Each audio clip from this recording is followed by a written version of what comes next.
Hello everyone and welcome to November! Is that a police car? Thank you. Hello everyone. Oh, it's November, you guys! Oh my gosh, the presidential election is in a week. I'm going to France and London in a week. There's a lot that's gonna be happening in November. Hopefully lots of good things because my month of October wasn't so spectacular. I had a lot of ups and downs, but mostly downs. And that definitely includes beauty products. So I have got some bad products on my pyramid this month and I have got wonderful, like quite possibly holy grail products. So we've got a good spread here, 10 products. I'm just gonna keep it short and sweet here in the intro because we've got a lot to talk about with the beauty stuff. So let's just sing this song together and then we can start climbing the pyramid. It's the best and worst of beauty, whether good or bad, here's the down and dirty. So to start off, on the very bottom of my pyramid, this is a product that loads of people love, and I don't know if I'm just like doing something wrong or what the case may be, but this stuff just does not work for me. I do not like it in any way, shape, or form. This is the Bioderma Makeup Removing Micelle Solution.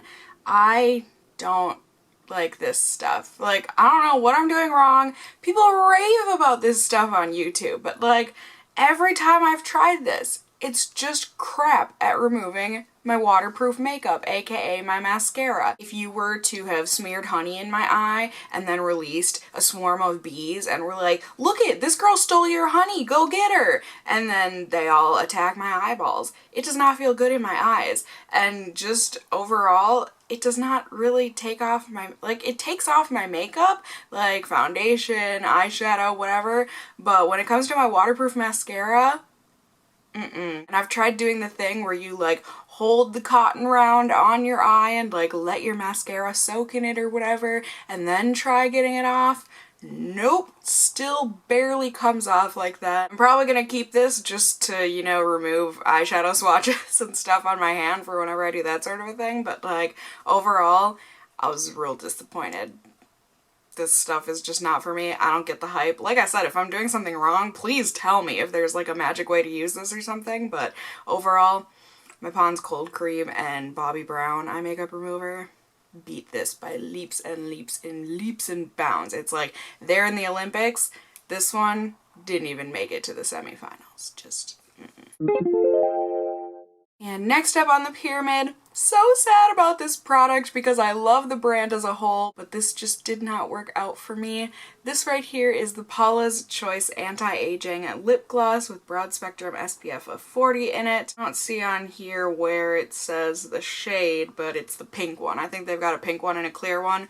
This is the pink one. I love everything about this, except it has a horrible taste to it. It smells delightful. It smells like a mix of like cake batter and maple syrup, which is just like so nice, and it goes on really nice and smooth. It's a really nice, just like pink sheer-ish tint of gloss. It's really glossy and it's hydrating and all that, but it's like even if you don't lick your lips, this is the kind of lip product that like permeates through them and somehow gets on your tongue and you can start tasting it, and it just tastes chemically. Like, it just doesn't taste good. It's kind of like when you're at the dentist and like the numbing starts to go back on your tongue or whatever. It doesn't have like a taste, it's just got that like feeling taste. I don't.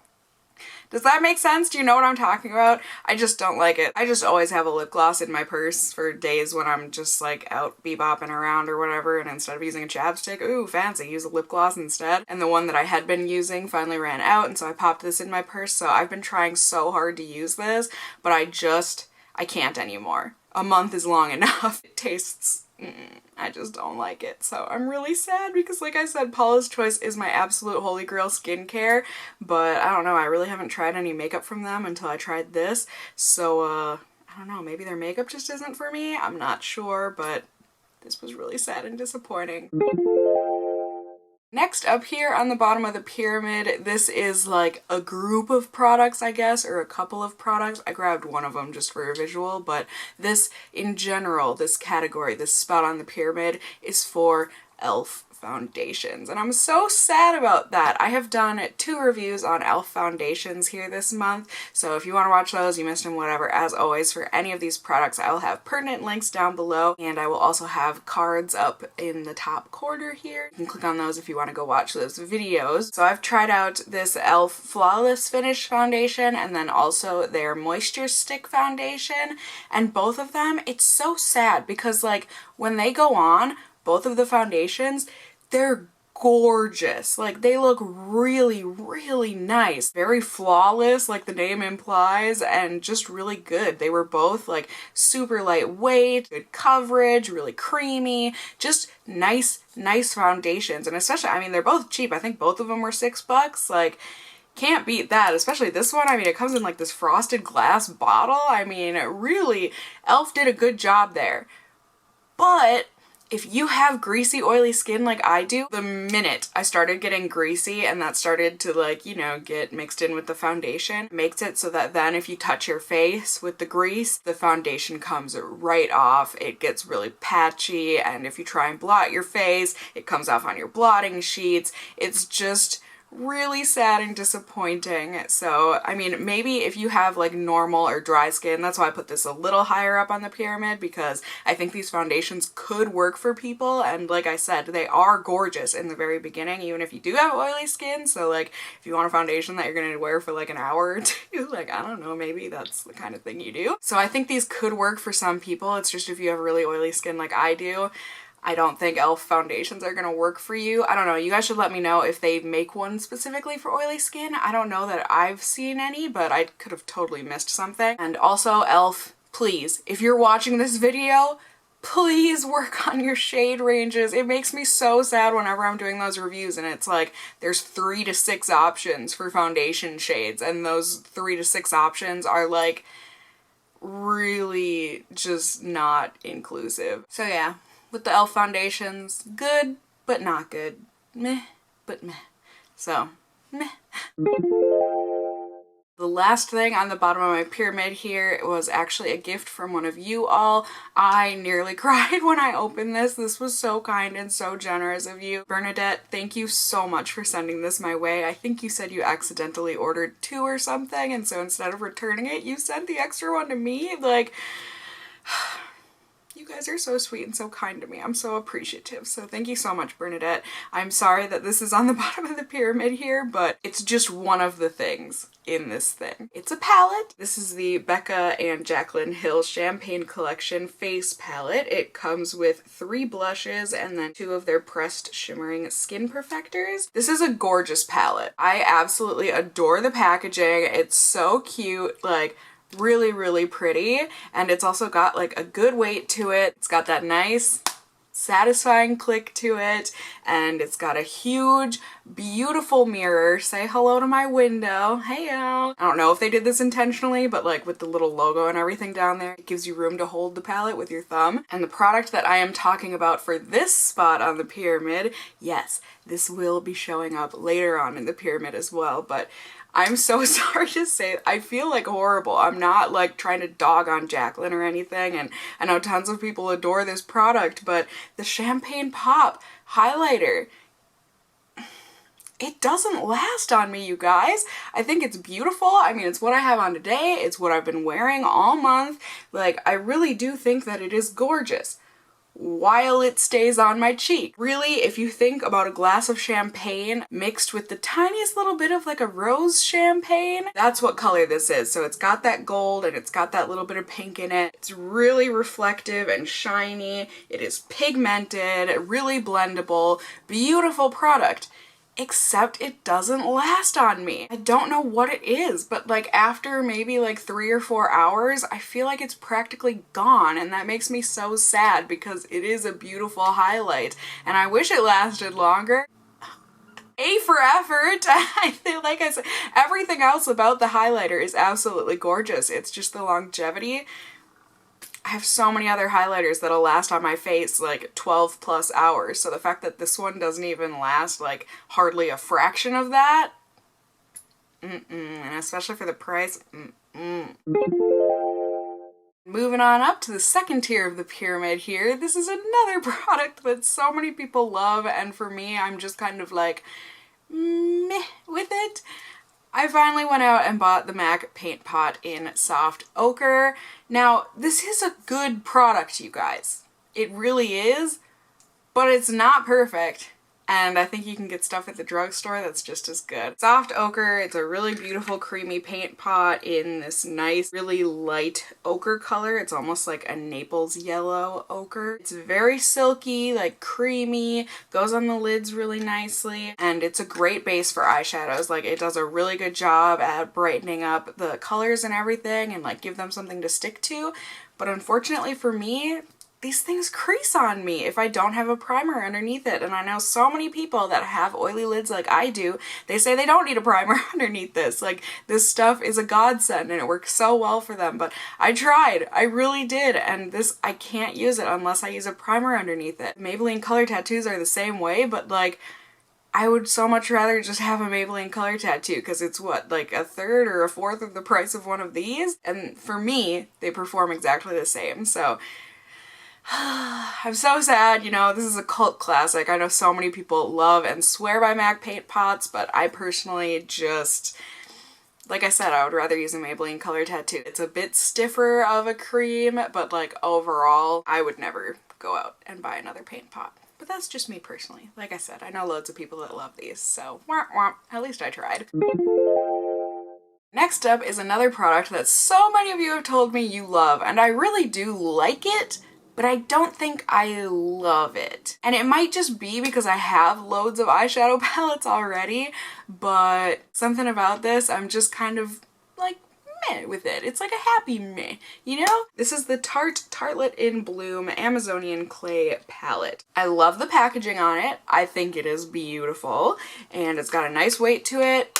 Got that beautiful snap closure. It's got a big, beautiful mirror in here. Again, say hello to the window. Heyo. And the shadows are gorgeous.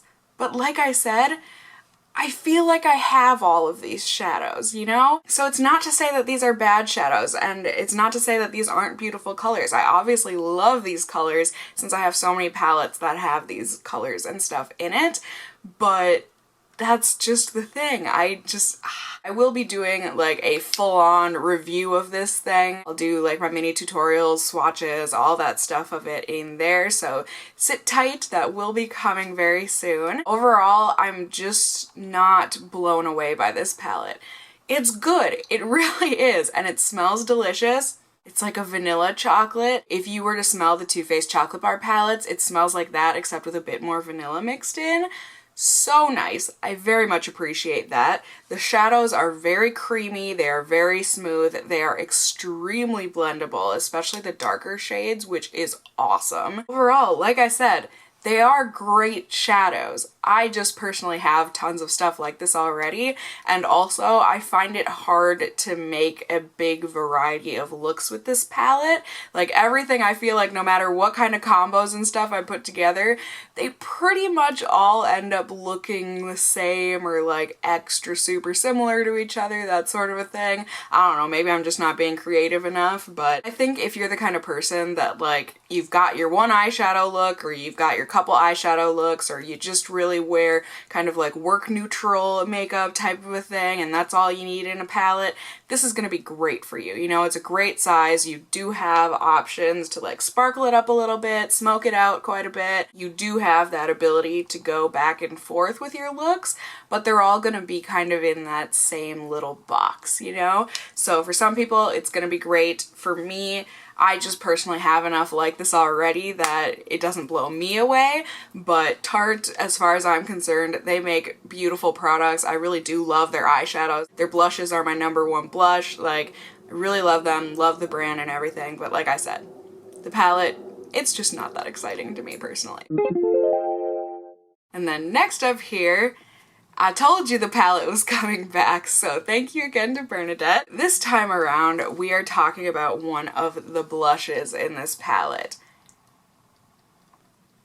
You guys, this blush makes me want to try out loads more of Becca's blushes. Like, these would rival my Tarte 12-hour Amazonian clay blushes.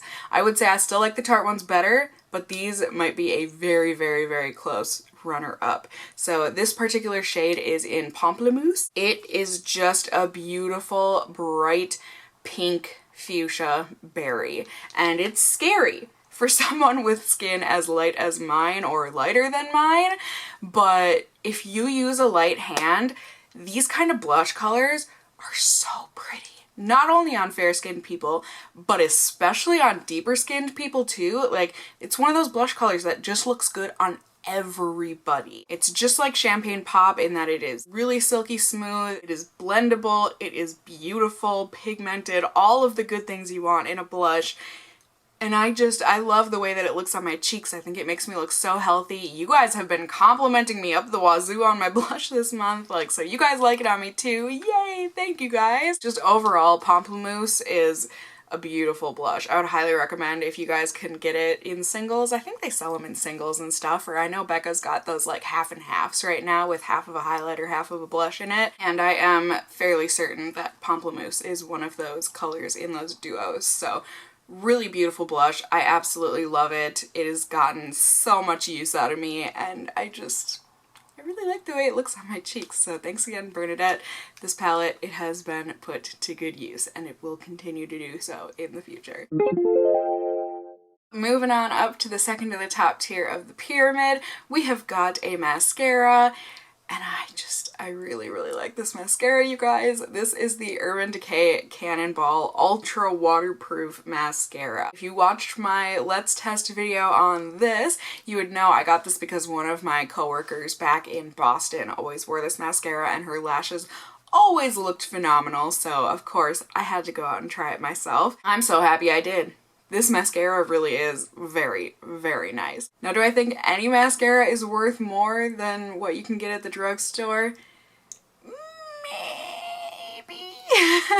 Not much. I mean, I think the drugstore has great mascaras, and like this mascara I don't like as much as when I have it with the supersizer on top of it, but I like the supersizer on top of everything. This mascara just on its own really gives a very, very pretty look to the lashes. It's very lengthening and very fluttery and everything, and what I really love about this mascara is that it is so freaking lightweight. It is actually unbelievable. Like, you don't feel like you have mascara on your lashes at all, but it definitely looks like you have mascara on your lashes, like in a very beautiful fairy-like way. This combined with the supersizer might just be my favorite mascara combination of all times.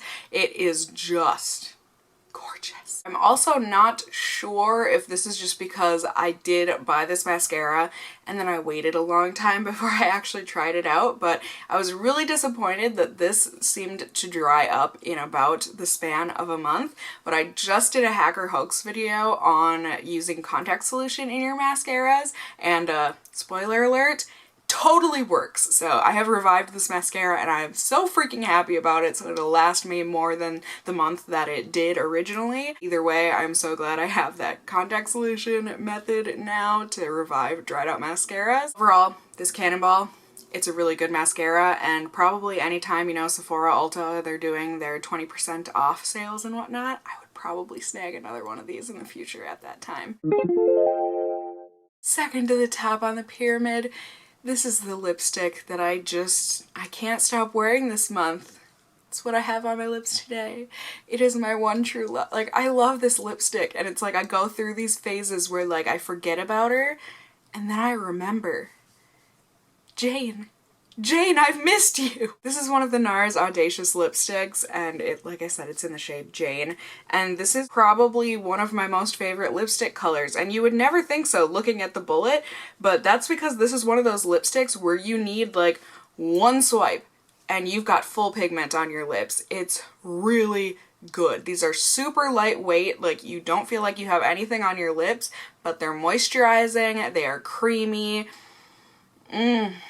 I just love them. I think the only thing I don't like about the NARS Audacious lipsticks is that you kind of have to like either wipe it all off before you reapply or else like dab it off before you reapply, because then it'll get a bit crumbly when you reapply. But the fact is, you usually don't have to reapply unless you're eating or something, because these things last like all day. like I said, except if you're eating and drinking and that sort of a thing. But I mean, if you're just like sipping on a water or something, like your lipstick will be a-okay lasting through that. And they're just good. They don't taste like anything. I don't think they smell like anything. No, like no scent, just beautiful. They've got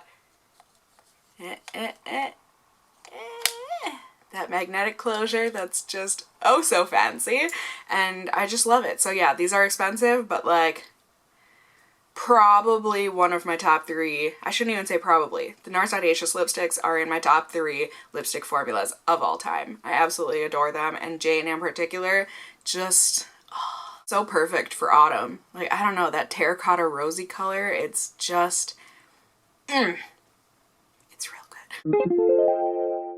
And then at the very top of the pyramid, we have got something that I'm pretty sure 99% of the population loves. And I'm one of those people. Call me a sheep all you want, but